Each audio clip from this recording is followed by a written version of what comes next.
is Kyle O'Reilly. Make sure you watch and listen to Wrestle Talk.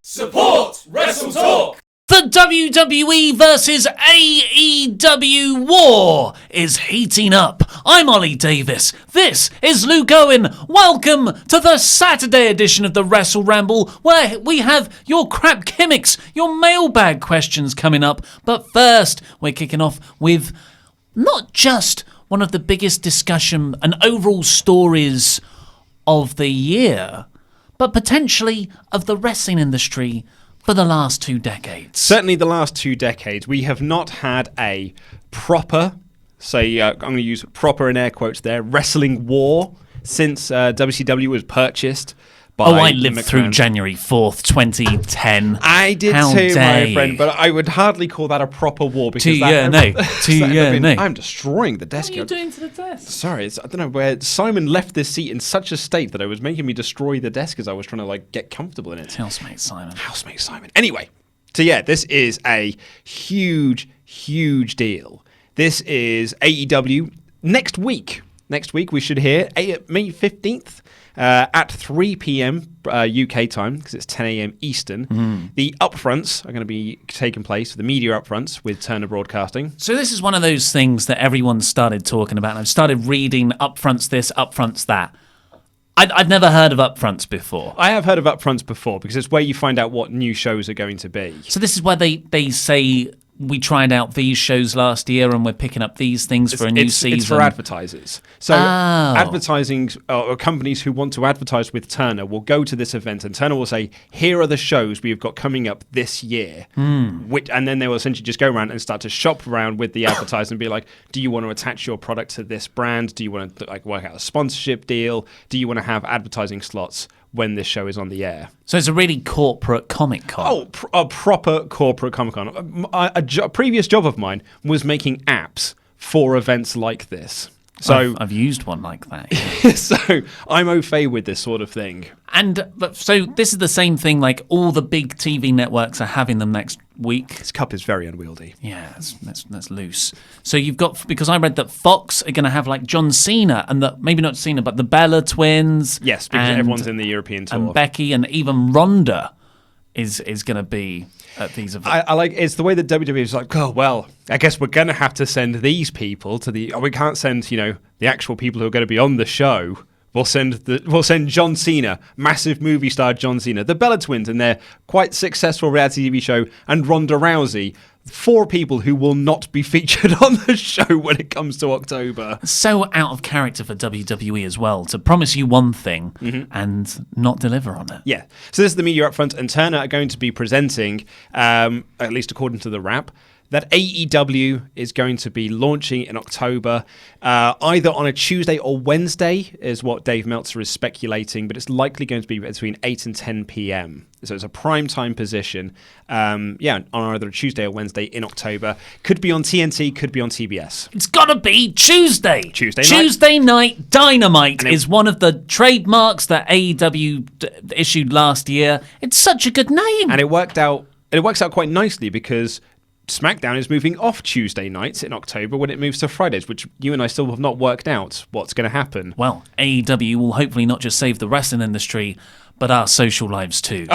Meaning we'll just switch SmackDown out for AEW. Lovely stuff. The SmackDown Wednesday show will become the AEW review, and we'll cover SmackDown's fallout on Monday. Yeah, or maybe Pete will just work on Saturdays. I haven't thought it out yet. Well, this is funny because it was, middle of last year that they announced that they were going to be moving to Fox on a Friday night, and I text you being like, they're moving to Friday nights, what are we going to do? That's all right, it's still a little while away. Yeah, we've still got time to work it out.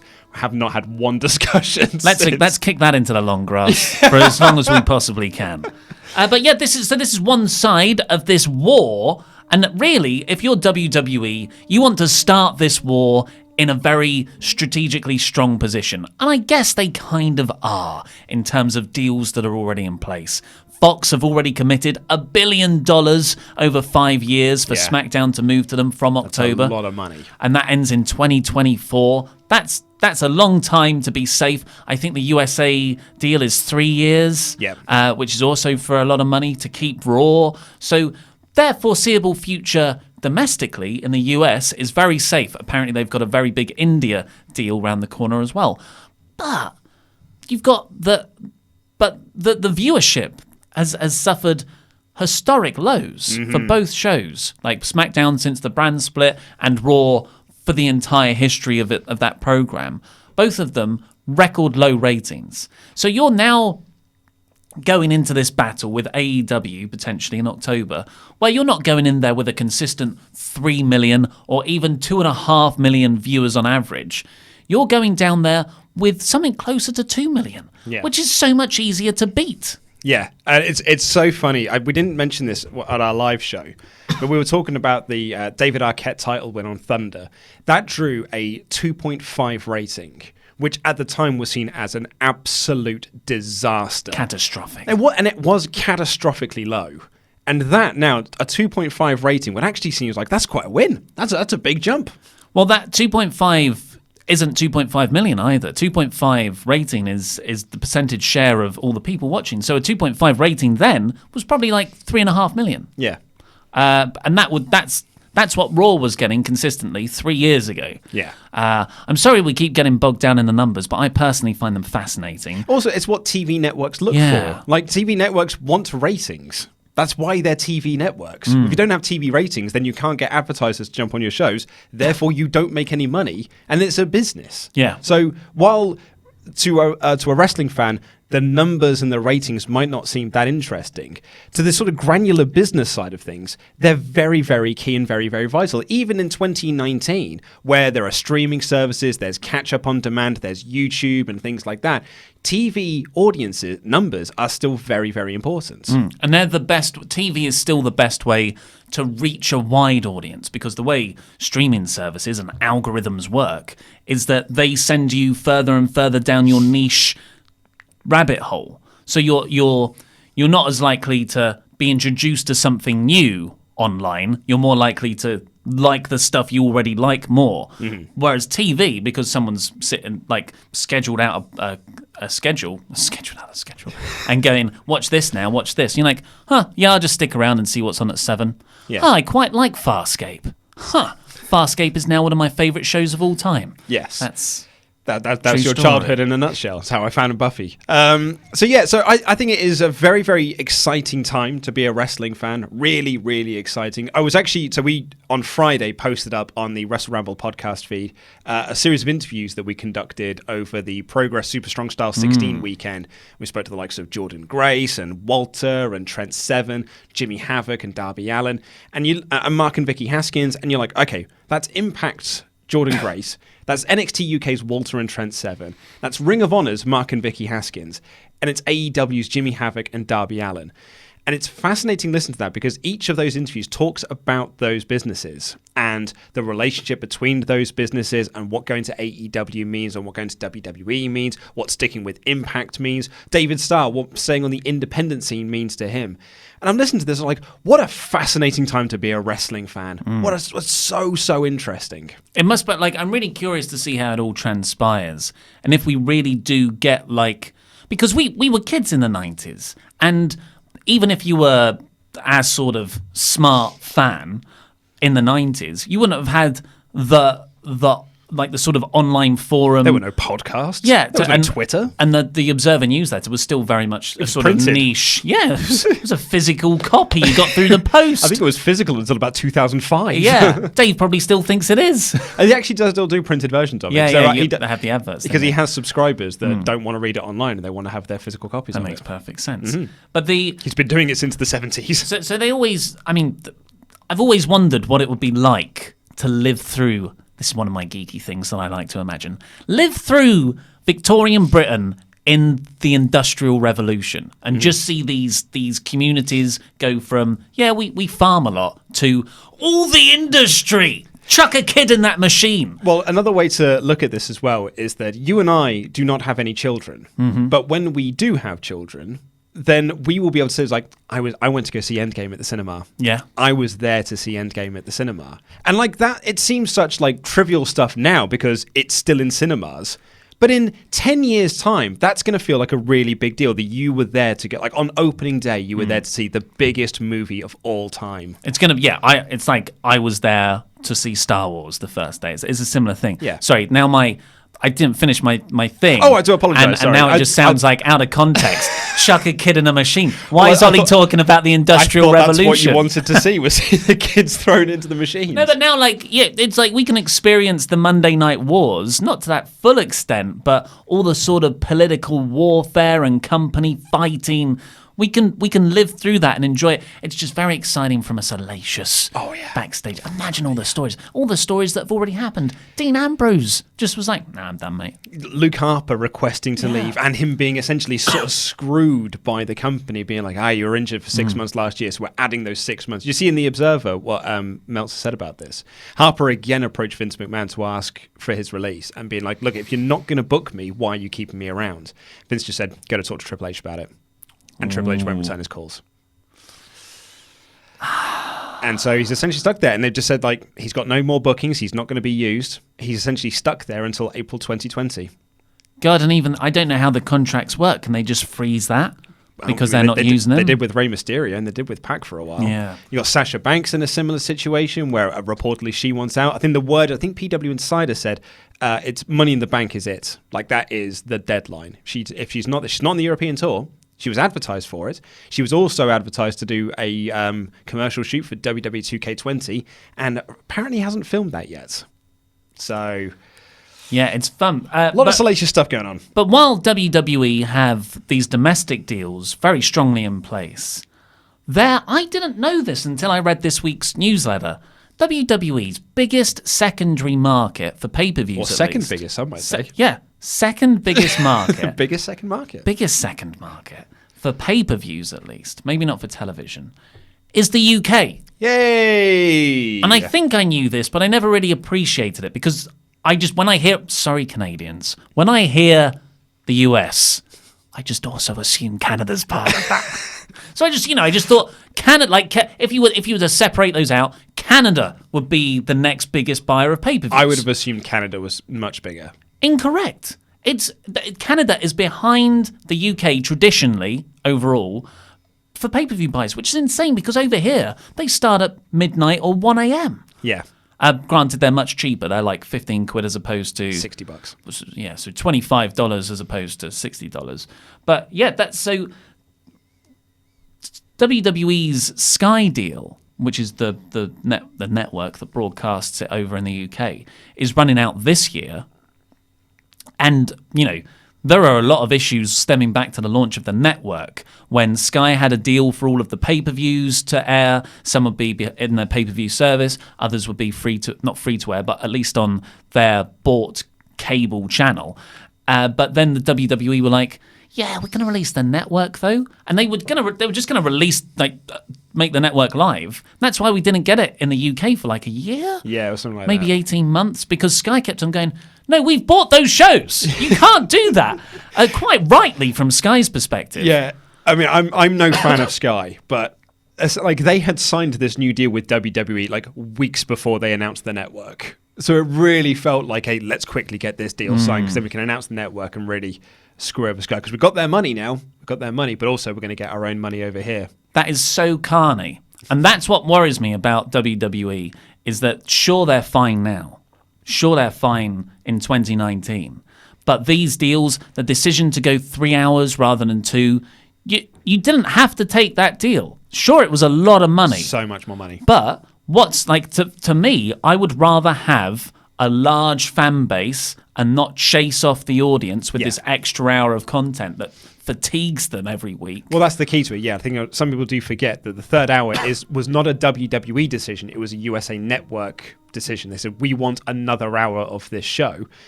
WWE were hesitant to do it. Vince McMahon in particular was very hesitant to do it until they said, here's a big truckload of money for this third hour, and that's why they started to do it. And then it's become a standard. It's been a standard now for years and years and years. Yeah, and for me, I think that's the single biggest thing that's driven away viewers, just because it's too much of a commitment. That's an end game every week, and Endgame had to be very good for me to not get annoyed at how long it was.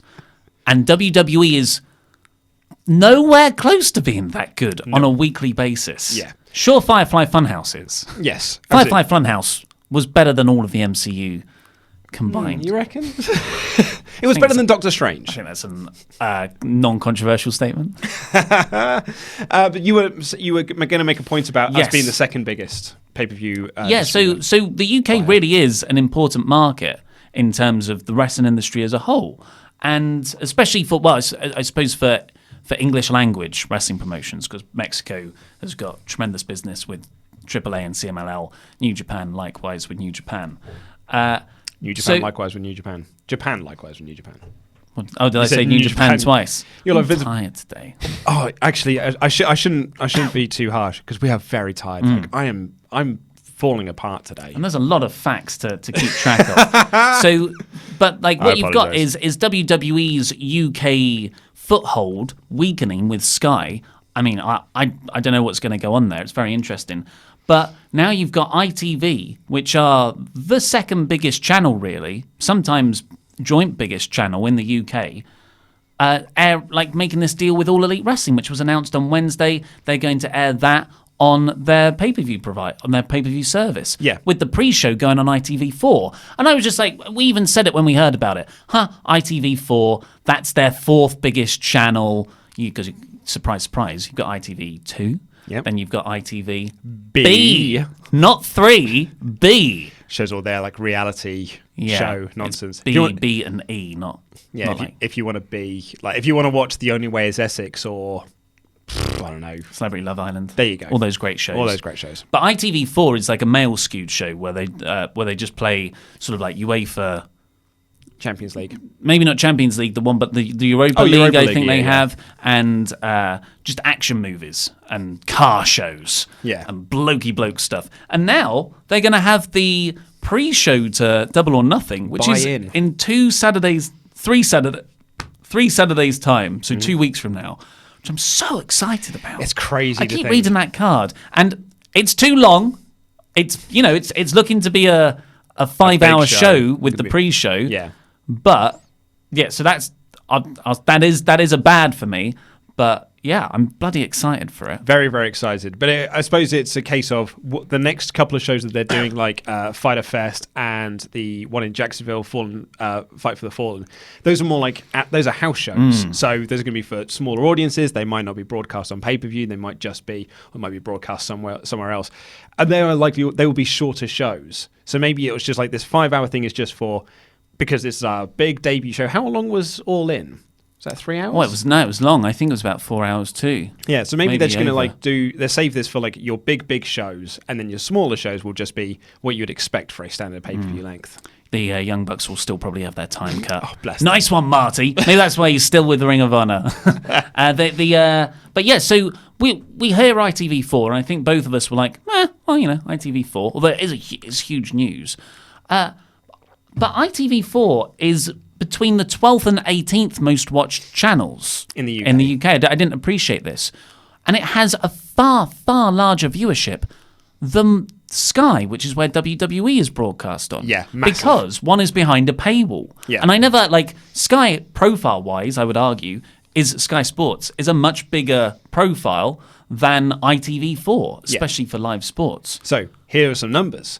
The highest rated shows on ITV4 will do around 400,000 viewers. Now, I suppose to an American audience, that might not sound like a huge deal. We're a smaller country. We're a sixth of your size, population-wise. So it's 400,000 viewers are the highest rated shows. WWE on Sky do well under 100,000. And usually well under 50,000. Yes, yeah. I mean, that part of that is because it is from 1 to 4 in the morning. Yep. Usually. And the other one's behind a paywall. Yeah, and it's 3 hours long. And all the other stuff. Yeah, but it'll be very interesting to see how this interpromotional war develops. And I always thought that the first fighting ground would be the US. But to me, it now feels like the first skirmish, as it were, is in the UK as this sort of valuable strategic ground. And when you said that, all of a sudden I started to think of TNA in 2008, 2009, when that was broadcast on Freeview TV here in the UK, it was on Challenge. And Impact became a much more profitable promotion in the UK than it was in the US, because it had actually an incredible viewership over here, because as a country, we were sort of like, we were looking for an alternative to WWE at the time. And Impact, or TNA at the time, was that alternative. And that's why their house show business, when they do UK tours, were incredible. There was a point in time where Impact nearly moved to the UK and just set itself up as a UK-only promotion because it had such a strong fan base here. Problem was, well, at least the problem was for Impact, Progress and Rev Pro and ICW and all these other promotions started to corrupt, because we were Hulk like Hogan, Eric Bischoff. And like all these other UK promotions started to stand up and be like, well, actually, yeah, we British wrestling's really good. Let's do loads of British wrestling stuff. And then Impact just lost all of its viewership because all of the Brits were like, I just got to watch Progress instead. I could just go down and watch Rev Pro. Yeah. Well, it'd be very interesting to see what happens. And we are really, really close to the first proper opening, which is AEW's proper debut on pay-per-view. And next Wednesday at 10 a.m. Eastern is when the upfront starts. So next Wednesday is going to be a very, very interesting day for the wrestling world in 2019. If you're wondering to yourself, what the heck is this a crap gimmick? Well, that's a segment we do here each and every Saturday on the WrestleRamble, where you, the Swaff Nation, send to us your crap gimmicks, and then we, the bookers, nay promoters of crap gimmick wrestling, review them and decide whether we want to sign them to our crappy little show. If you want to send them in, all you got to do is send them to Luke at WrestleTalk.com. That's Luke at WrestleTalk.com. We've got a huge backlog dating all the way back to August last year, so we pick the earliest ones that we've got, which is in that August bracket, and then we pick them at random. We'll do 3 a week. So send them in. This is how we go. Florian sent this in on August 18th, 2018. And he has suggested the Angry Comic Book Kid. He is small and not very well in shape. He wears a full bodysuit like Goldust and has different hero faces painted on it. He also wears a cape and he, of course, also wears a matching cape. His opponents abuse this fact by trying it to the ring post, stepping on it while he runs into the ropes, such and stuff. No capes. Edna was very clear on this. No capes. Yeah, I always get like the Mysterio in the Spider-Man trailers. It's a very in-your-face cape that's floating around there. Yeah, it's all an illusion. It's an illusional cape. I guess Thor has a cape. I'm trying to think of Marvel characters that have a cape. Yeah, Thor has a cape, yeah. But not all the time. I feel like that's the first thing to get dropped in fight mode. Yeah. And really, that's just to look impressive while he's flying. Yeah. Marvel in my head is quite a capeless faction. No capes. His trademark maneuver are the Hulk Smash, a Superman punch that every opponent no-sells, and Rage Mode, where he starts to pump himself up and the audience gets the feeling he might actually win the match, but in the end, it's never enough to win. His finisher is the Marvel and DC crossover, a splash from the top rope. His promos are about the great responsibility and the big bad, where he talks about taking down every villain on the roster. Every week, he challenges another heel to a match, but sadly, he loses every single match. After losing every match for about a year, he holds a promo saying that he can't beat the villains, so he has to join them, and now calls himself the supervillain and starts winning matches in the usual chicken S-word heel kind of way, low blows, pepper spray, etc. He also gets some new sidekicks, 3 big guys called Minion 1, Minion 2, and Minion 3 that do all the dirty work for him. Because he's winning so much, he gets booked in the title match, then he starts to do some fantasy booking there. Yeah. That's down to us, though. You're doing our job for us. Yeah. We're creative here. You just come to us with your gimmicks. Yeah. I feel like...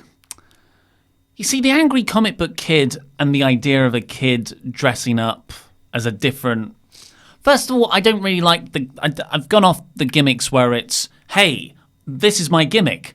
I have loads of different gimmicks. Mm-hmm. I don't usually think that works. I know we signed one like that last week, but I would argue that was more of a faction of people to build a coherent whole. This is like, my initial premise isn't strong enough, so I have to, split it off into different bits. And also, I don't get the idea of a Marvel and DC crossover. Why would that be a splash from the top rope? Yeah, I wasn't sure about that one either. Yeah, so maybe I'm missing something there. Plus, turning heel as a supervillain is cute, but this is crap gimmick wrestling.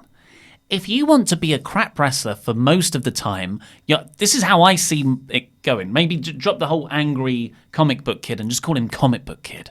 He is a super baby face, and he's really plucky. He loves all these superheroes, and he tries to channel those superheroes' power, but ultimately, he's not physically strong enough to win. And maybe there's a big, big bully guy.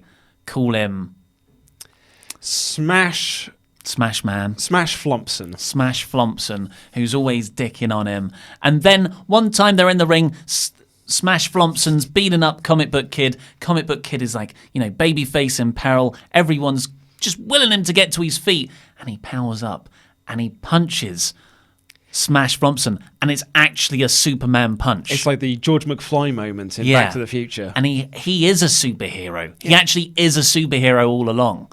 And we're fools for thinking he wasn't. Yeah. And that's your lovely moment. Unfortunately, I don't know where you go from there. So he'd have to go to another planet. I have to go now. My planet needs me. I've been drafted to the Guardians. Robin Crenshaw on October 3rd wrote, "Hi all, love the show, etc. I've got a crap gimmick suggestion and I think pretty much writes itself. Let me present to you the Osteopath, a wrestler who also happens to be a doctor specializing in the treatment of muscles and bones. He comes down to the ring to Bad Medicine by Bon Jovi, wearing traditional doctor garb, white coat, etc. I love that, wearing typical blank garb. That's one of my favourite things in crap gimmick emails. It writes itself, Luke. Why bother?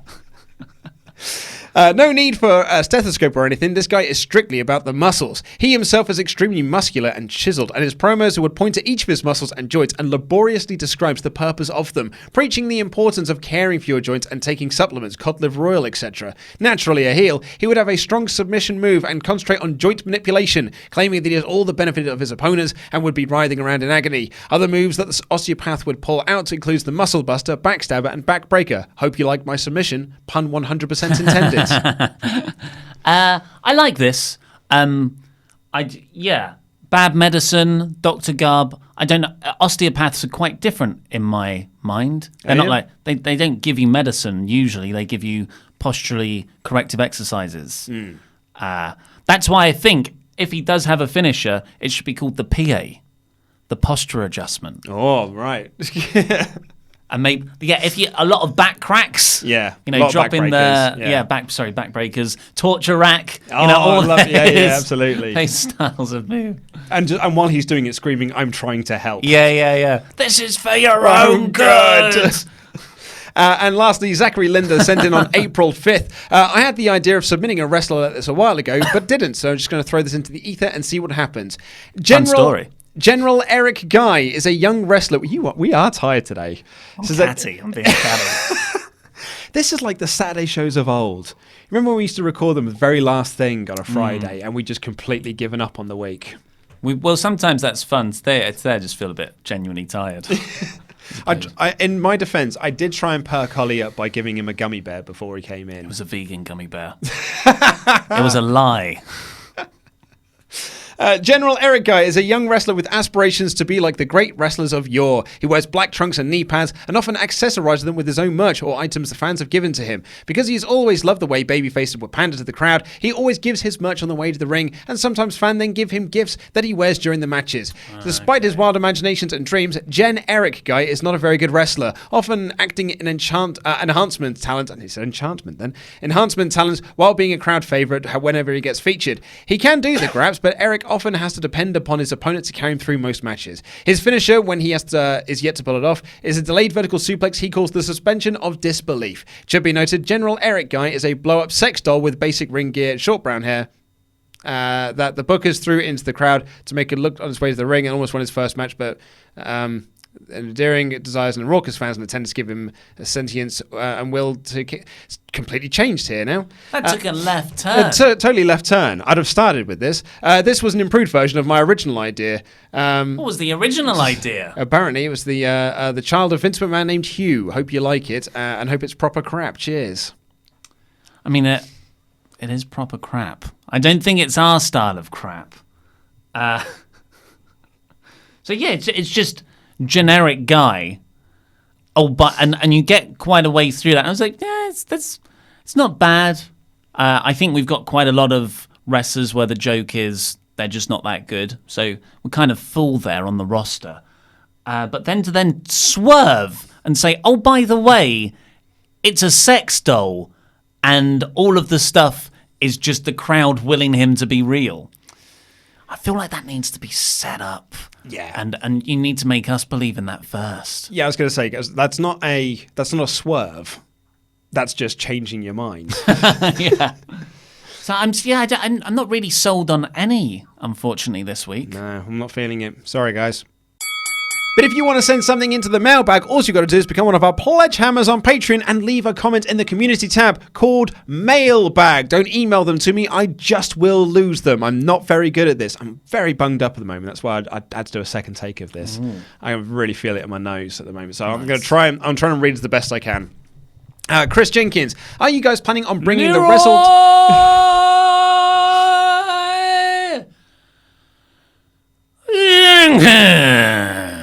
Are you guys planning on bringing the WrestleTalk hammers to the Prince Charles Cinema, or have the hammers faded into obscurity with the Bludgeon Brothers being dissolved? We didn't actually get a chance. We had to carry all of our merch to the Prince Charles Cinema, so we actually couldn't carry the hammers as well. One of them is there, and the other one's in the office, I think.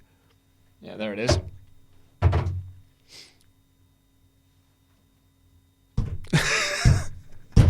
This is great audio content. So we had to carry lots of merch and magazines and stuff to sell, so we couldn't actually take them down.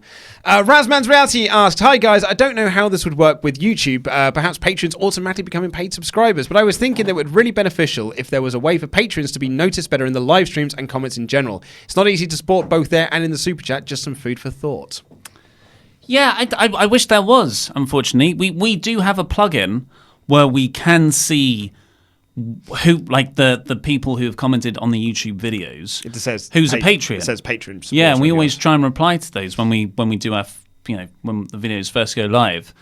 But they haven't got that functionality for the live chat, because it just goes, I just don't think they have it. So unfortunately, we can't do that, I'm afraid. It's a question for YouTube more than us. Yeah, plus the way to get, the Patreon part of those super chats is this bit. Yeah, on the WrestleRamble. You have a note who this was written by, this next question. Oh, it's same guy. Same guy. I love it. I've grouped them in. Nice, I like it. Again from Raz, says, hi guys, with the full knowledge that this is WWE and they won't care about making sense, with the wildcard rule feeling like step one to the end of the brand extension, can you give us a quick fantasy booking on what the next storyline-wise will make it feel like a big deal?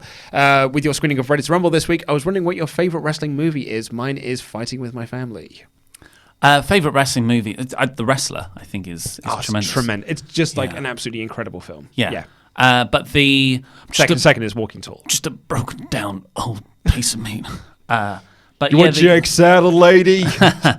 And that was really my first introduction to indie wrestling. Oh yeah. When did that come out? 2008. I think I just got out of university. So that makes sense. Yeah. Like I knew there was WWE. And I was watching TNA Hardcore at that time, but I didn't really. I'd heard that there was this thing called Ring of Honor, because someone told me that's where CM Punk had come from.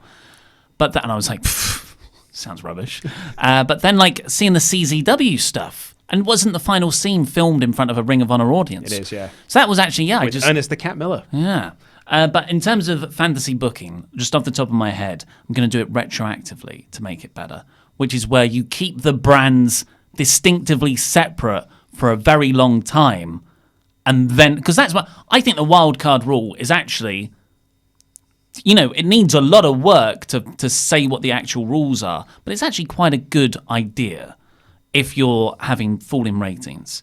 But the reason it doesn't feel special or in any way impactful is because you've had 6 months of throwing stuff at the wall. And the brand split hasn't been in effect anyway. No. With Becky on both brands before Mania. I just felt like even before Mania, people were just showing up on any brand that they wanted. Yeah, and you just had the Superstar shake up and the bar in the Raw main event after Mania. So it just feels like this is how it was happening anyway. Yeah. As opposed to this exciting new change. I completely agree. Lorenzo asks, can you guys tell me the entire story of what's going on with Lucha Underground? I feel like I watch all your news episodes, but I must have missed you talking about it when it first started going down. Or can you direct me a video where you broke the story down? You replied to this on the chat. I don't think we have actually. It's always in my notes of all the stories that are going on, but there's just Lucha Underground isn't a very watched show. No. It's one of the reasons why there's not another season. Yeah, even when it was at its most popular, we did cover it. It very much isn't now, and it's more just it is a rather fascinating story. To the best of my knowledge, most of the people who signed on for season 1 had 7-year deals. Yeah. And I think it was 7-year deals after the transmission. Most of the guys, the sort of non-compete thing or their contracts still were in effect after the last TV episode had aired. So even though some of the guys would have filmed the season 3 was the last one, wasn't it? I think Season 4. Or was it season 4? They would have filmed that in March, say. It's not like they can work 6 months after on TV. They can work 6 months after once those episodes have aired, which actually ended up being December. The following year, Yeah, basically. the following year. So, yeah, it's been a really, really cynical situation. I think it's created a lot of bad PR for Lucha Underground. Very much so. Which they desperately in a court need. case. Yeah, they desperately need fan positivity around them. Yeah. I don't think anyone believes they're going to get another season. Well, no, I mean, as I mentioned, we interviewed Johnny Impact for our podcast, and I asked him about the Lucha Underground situation. As essentially, it was like, can you sort of like explain in layman's terms what is going on? And like, I don't think he could either. Like, and he works there, or he worked for them. So it's a situation where there are some stars who are suing them to try and get out their contracts. There are some who've got contracts that didn't really need to be getting out of. They can work wherever anyway. Lucha Underground had a deal with Impact, so I think Impact's guys have been okay. Willie Mack's now out of his contract, which means he was just able to sign with Impact rather than go through the court case and everything like that. So it is a really messy situation with Lucha Underground. But going to Johnny Impact, it's very unlikely that we're going to get another show of it. And he also asked, why do you guys pronounce Piper Niven and Walter's names with a V? I love that question. Because it makes total sense, doesn't it? Well, Walter's easy because in Austrian, in Austria, you sort of pronounce W's as V's. Yes. Like Wim Wenders and Wagner. When we were at Progress, before we went up to go to the meeting room where we're going to meet Walter, and the guy who said like, oh yeah, Walter will be up at 3. And He said Walter. He said, did he say Walter? He said Walter. And I said, so you're calling him Walter? And he went, well, that's what he answers to. Oh, Jesus Christ, I'm just not going to open my mouth then. Why would you chance it? What did Chris Roberts call him? I think he just went like this. Yeah, you silly bastard. But yeah, Piper Niven, I love this one, because Piper Niven, that's her name that she wrestles under in NXT UK. Yes. But she used to wrestle everywhere else. We know her as Viper. So we're not saying Viper Niven. We're saying Viper, Piper Niven. Yeah. They're different names. And she had to be called Piper Niven because of the Viper Randy Orton. Craig Roberts says, thank you for reading out my WrestleTalk Get Better email. Maybe just say that Manchester may not have been the capital of culture, but we did get the 2002 Commonwealth Games, I might add. Cheers for the support. And there's a lot of abandoned trolleys here in car parks. Can you see Road Dogg join his New Age Outlaw tag brother Billy Gunn in the AEW creative team? I think that's a really interesting question, because Road Dogg has history of going to rival WWE promotions. It does, yeah. You know, he was in TNA in the early days. Wasn't it him, Jeff Jarrett, Jerry Jarrett in a boat who came up with TNA? And they Road Dogg led the invasion when TNA invaded a WWE pay-per-view where they sort of went backstage and handed out cookies to Rey Mysterio. Yeah. And then later on in their TNA career, him and Billy Gunn were the Voodoo Kin Mafia, VKM, Vincent Kennedy McMahon, which I actually would say is possibly the worst tag team name I've ever heard in my life. Because it's got nothing to do with either guy. Yeah. And they would do these shoot interviews where they would call out Paul Levesque and they would call out Michael Hickenbottom to like a street fight in a car park because they didn't like Triple H and Shawn Michaels at the time because they were doing DX over in WWE. I feel like It's quite embarrassing, really. That seems like they both seem like much more mature guys now, though. That seems very much you of watched the their Hall of Fame noughties. speech? Yeah, that seems very much noughties. Guy just lost his job because Bret Hart said Vince McMahon. Yeah. And they went out there and just said Vince a lot. And Road Dogg was really mature dealing with people on Twitter. I think they put that behind them. But it'll be interesting. Yeah. I've always liked Billy Gunn. I think he seems like a safe pair of hands. Yeah. And if they need someone to blame everything on, just get Road Dogg in as Absolutely. Will Haight asks, do you think it's undervalues the WWE Universal titles at all because 2 of the last 3 title changes have been based on dick kicks behind the referee's back?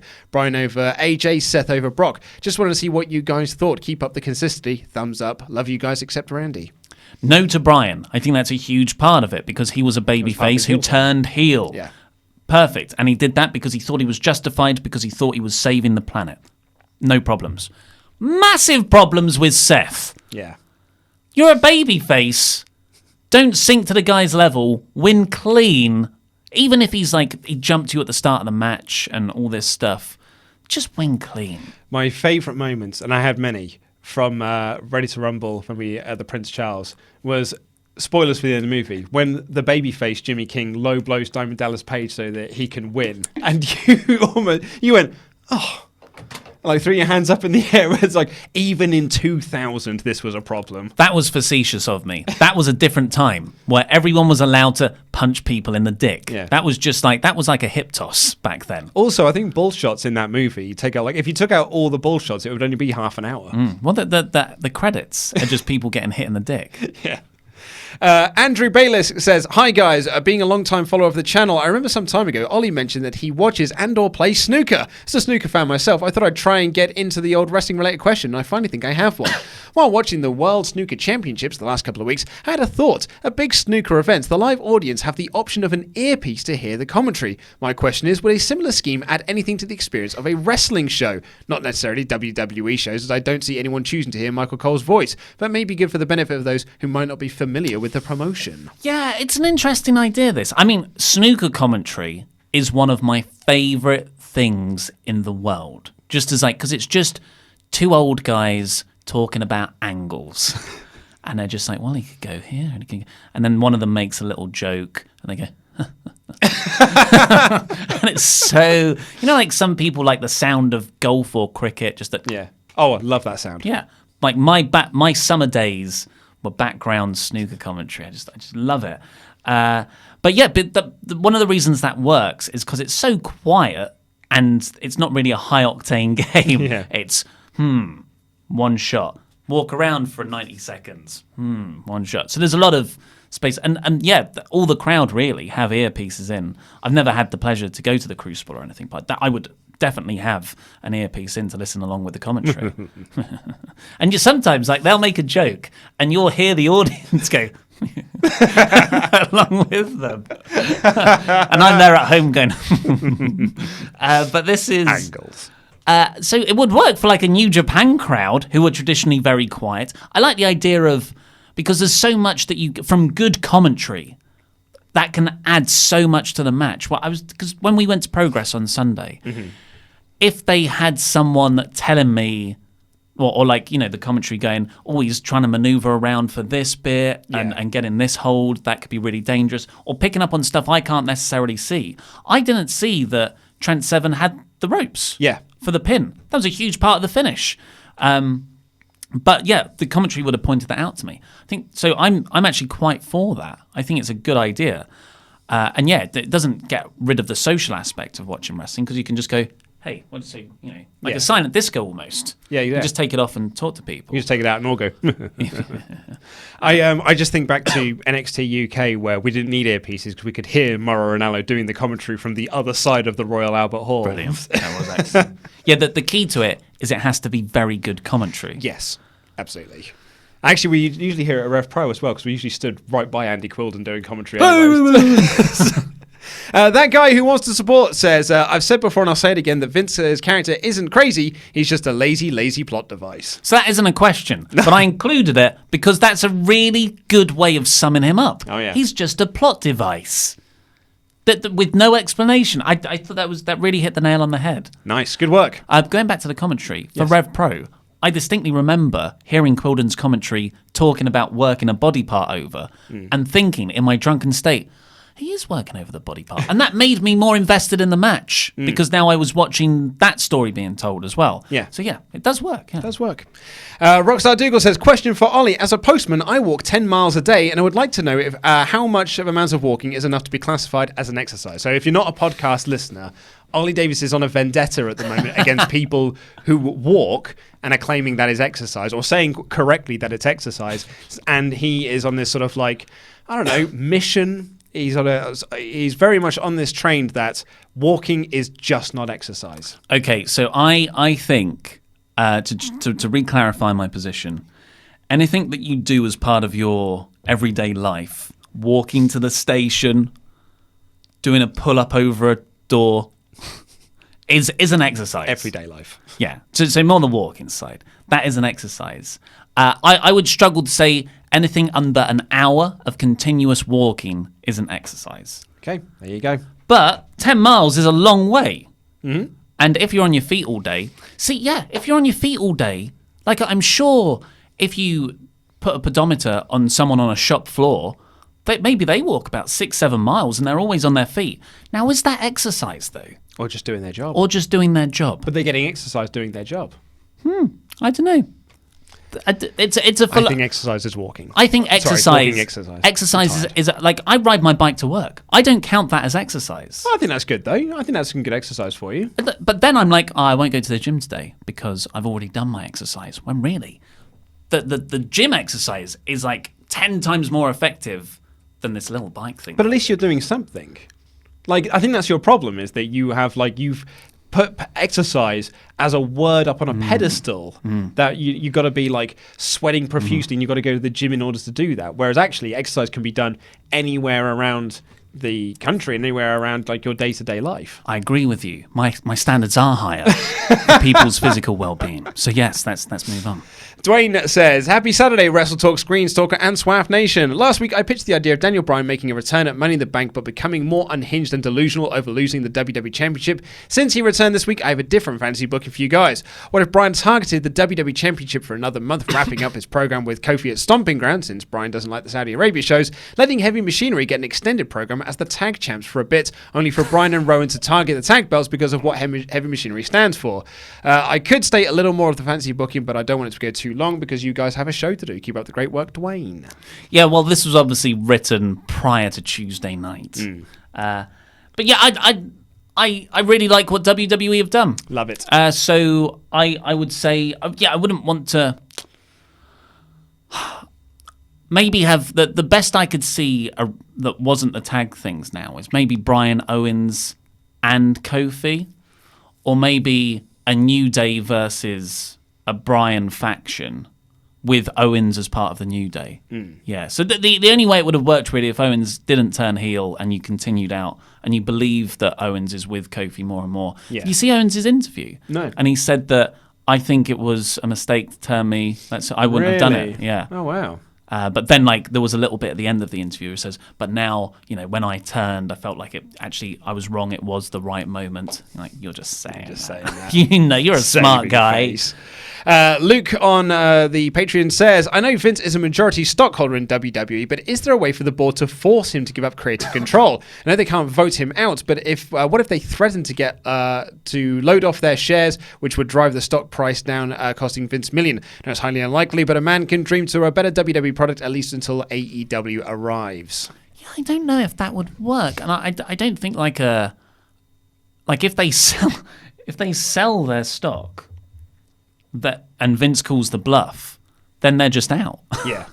And Vince would probably buy it back. Yeah, so I don't think that way would work. I'm trying to think of ways you can remove. I was going to say, I think with him being the majority shareholder, unless he's like declared unfit, mentally unfit, I don't think you can remove him.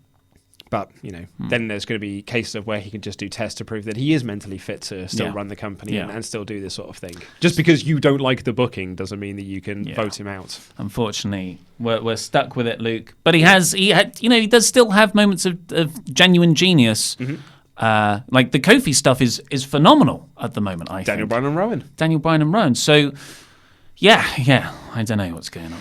Robert Ray asked, I'm a new Patreon and will be listening to the classic pay-per-views while travelling to London for the Raw and SmackDown shows. It's going to take 9 hours to get there and at the same time getting back home. So it's a lot of podcast time. What is your favourite classic pay-per-view review you've done? So I know what to listen to first. That's a good question. That is a good one. For WrestleRamble Extra. One of the favourites we've done. WrestleMania X7 was a fun one. Yeah, that was fun. Yeah. Long one as well. Long show. I really enjoyed Takeover Toronto. Yeah, that was a fun one. Yeah. Halloween Havoc 98. That was... And actually, do you know what? Another one of my favourites. Bad Blood 97.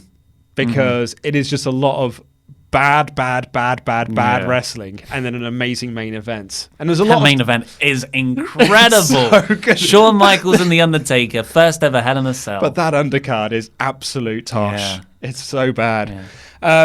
He's got another question here. I liked Armageddon 2000 as well. That was The a fun sticks one, in yeah, my with the mind, six-man Hell in a Cell. Like Hell in a Cell matches. Yeah. So we're going to be doing TakeOver Chicago for our next WrestleRamble Extra, which we're very excited to do. Although I am gutted it wasn't Slamboree 2000. So much shorter. 2.5 hours. Yeah. Oh, treat. My question is, this is again from Robert says, I know you said no for writing for WWE, but would you write for NXT or NXT UK? Since Vince has no control over it, you would have more freedom with what you are writing and not have it changed at the very last minute. I never thought about that. But I did, just for me, I mean, God, in 20 years' time, when I'm working for WWE, they'll play this clip. But I genuinely have no interest in working for anything to do with WWE. Not NXT, not NXT UK. I wouldn't like to be associated with that company. Yeah. Really working, but it just seems like everything is nasty backstage. Yeah, no, I'd agree with that. Also, like I've never written for a wrestling show, but I don't know how much fun I would find it. Like, I think I would find it fun in theory. It's like doing Fantasy Booking Warfare can be fun, but also times we get to do Fantasy Booking Warfare and I just don't want to do it. There's a reason why we've delayed this episode, the Fantasy Booking Warfare. It's because it's a topic that I've got very little interest in. So if you're Henderson and you've got little interest in writing, I'm not sure if I've got the drive to write that sort of thing. I think it would be fun though, especially the backstage producing parts would be the most fun, like doing a skit with these people, or working with the wrestlers to come up with stuff that helps build their character. That's the other thing. I don't think I'm creative enough to work for a wrestling promotion. I think they're way more creative than I could ever be. But yeah, working with wrestlers about storylines, maybe I'd be way more interested in that. And with NXT, you've got such a fun group of like a great toy box to play with. But yeah, I know we don't look anti-establishment, but it would go against my morality to work for anything under the Saudi Arabia WWE banner. This man is the last boss I'll ever have. Now there is a wildcard rule. Do you think the Money in the Bank winner, instead of being stuck to one brand, can go for any belt no matter what brand they're on? I guess so. Now there is... Yeah. Yeah. Because you could just win Money in the Bank if like Andrade could then go and win the Universal Championship. Wow. Rollins versus Andrade. Yeah. I guess he'd then become a Raw guy, but could still go to SmackDown. Anyone can go anywhere. Yeah. Arbel Zafari. I've said Zafari. it wrong. Zafari. So given the posts that have just been uncovered by Lars, how dead is his push? Apparently not, according to WrestleVotes. Word is that WWE are just hoping that it dies down quickly and everyone forgets about it. Yeah, we talked about this earlier. Like that, those posts have come up quite a few times. I think I've at least seen them twice. I think this second or third time that Over they've come up last- since November, October last year. Yeah. I think there was a story about them even before then, back when Lars got his Aleister Black match. Yeah.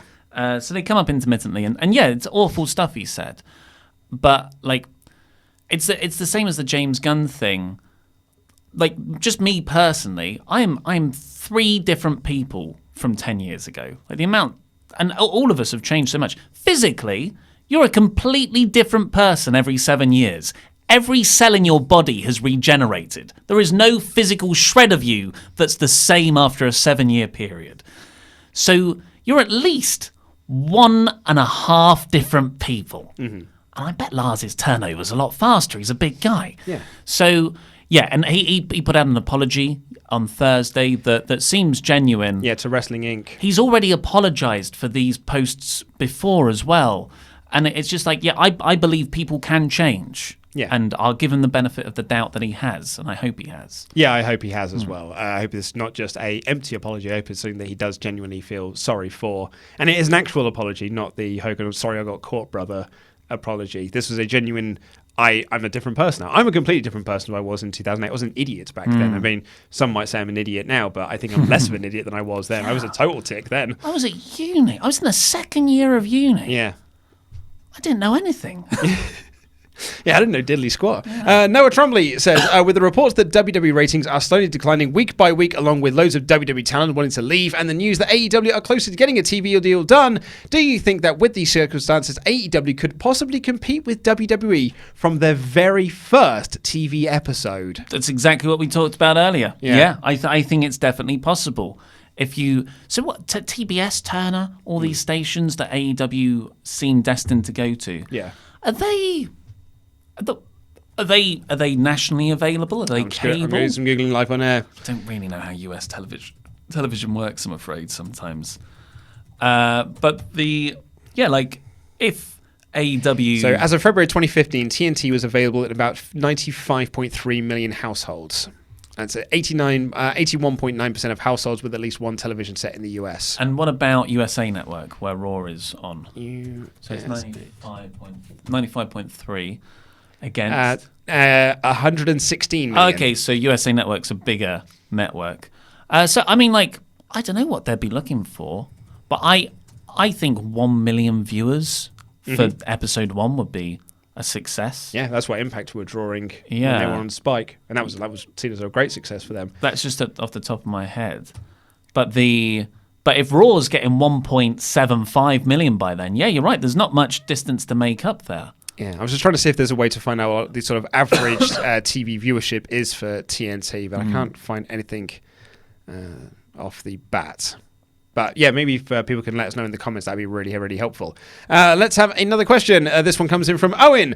With Vince hating factions and the brand split on life support, which angle would you have Survivor Series take? NXT versus main roster, Vince versus Triple H? For this year, I think it's got to be SmackDown versus Raw, really. Yeah, because they are still separate brands. Yeah. With SmackDown moving to Fox, I think that'd be a good way to kick off this. And I'm gonna put this out again. I feel like I say this every single time. I don't think you'll enjoy NXT versus WWE as much as you think you would. I think people think it'll be a really good thing. I don't think you'll enjoy it because there will be a match decision where one of the WWE main roster guys wins and you won't like it.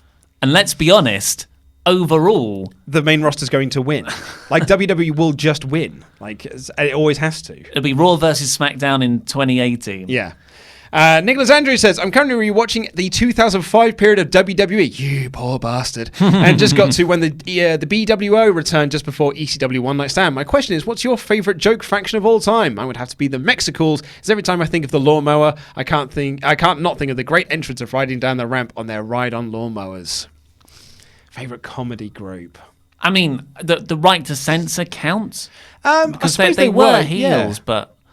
Yeah, my mind immediately they goes were a parody of the Parents Television Council. See, I think I'd go with the Right to Censor. That's a great show. I didn't think of them. I mean, where do you stop though? Because joke faction, I guess Too Cool and Rikishi are a joke faction, and that they were so over, ludicrously over. Like they were more fun to. I get more fun watching them than Right to Censor. So yeah, but they're quite closely linked actually in time. I'm sure if you were to ask wrestling memes, he'll tell you it's 3MB is the correct answer. Or the Social Outcast. Remember that little faction? Yeah. League of Nations. Oh, League of Dorks. They were a joke. They were a joke.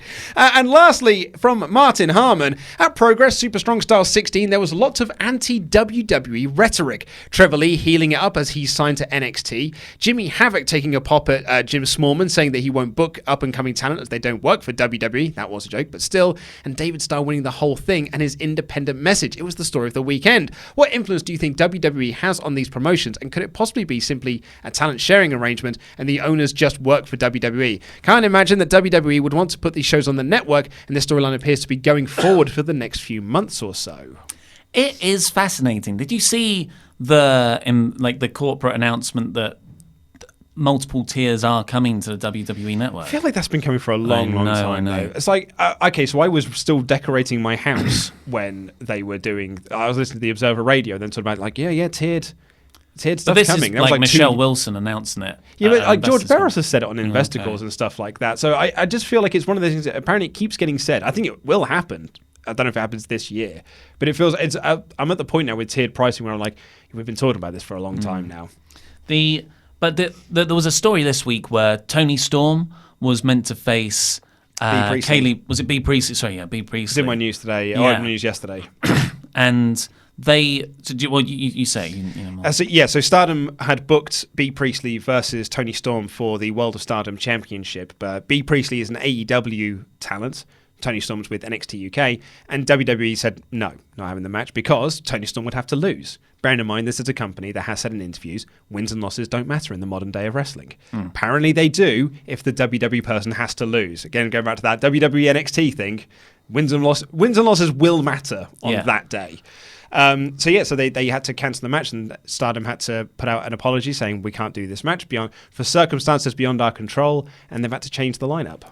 So if they can do that to a promotion where they don't have any like connections to, really, it's just their performers, some of their contracted talent are wrestling in them. And in Japan as well, like not even in the UK where they have more of a stronghold. And someone who's not a main roster talent. It's Tony Storm. Yeah. But Progress, Jim Smallman and Glenn Joseph, have been seen on NXT TV. They work there. So I don't think they... I mean, they're smart guys. They wouldn't book an anti-WWE storyline where David Starr, a very controversial, outspoken, independent wrestler, beats every single NXT UK guy through the tournament to win. And that's there as a story. They wouldn't... That was cleared by someone. Yeah. And, they wouldn't have just done that and chanced it. Yeah. WWE isn't that sort of place, it seems. So it's really interesting because David Starr is, like, read some of his promos. He's not pulling punches. Listen to the interview. There were 2 interviews that are on the podcast that was released yesterday. Yeah. He's got a lot of outspoken thoughts in that podcast. Yeah, so maybe it is all a storyline. Yeah. Hot take. It's a work, brother. And on the Trevor Lee thing, I think they were just finding a way to get him heel heat. Where just being like, I'm from NXT, that means I'm better than everyone here. I think it was really effective heel heat stuff. Love Trevor Lee. Love the idea of him pointing at his NXT badge because he was really cocky about it and he just kept on sipping on this bottle of water. But all the cheap heat in the world could not undo the fact that when his name was announced, he threw the bottle of water in the air that he was flippantly, that he'd been drinking from and sipping from through his entire entrance. That behind him, the water bottle flipped round and round and round and landed perfectly standing up in the ring. The crowd erupted. He didn't even notice he'd done it. And like, he was, from then I was like, he's a babyface. He's the biggest babyface. Thankfully, he lost in about 90 seconds. Yeah. Otherwise, the guy was over. I was going to say, Ilya Dragunov just absolutely wiped him out. So I think that's my Jimmy Havoc. I think he was just he was having a bit of a laugh. Jimmy's Jimmy. Yeah, I'm gonna make you bleed, son. David Starr said that as well, that he was just having a laugh with Jim Smallman to make sure that you call me the Independent when you're doing my introduction. Because it's very important that you make reference that I am not part of one of these companies. Yeah. And David Starr's whole thing is just, it's not a case of, he says in the interviews that we did with him, I don't see this as us versus them being WWE. It's just us as independent wrestlers expecting more and demanding more and expecting more from the places that we work. And power to him. I think he's doing amazing work. And congratulations for winning Super Strong Style as well. Yeah. But that's all we've got time for on this Saturday show. Please go and buy your copy of the WrestleTalk magazine. There's issue 9 right there. You can get that from WrestleTalk.bigcartel.com and click the videos that have just appeared on the desk to catch up with the latest WrestleTalk things and become a pledge hammer right here. I've been Oli Davis. This has been Luke Owen, and that was Rambling.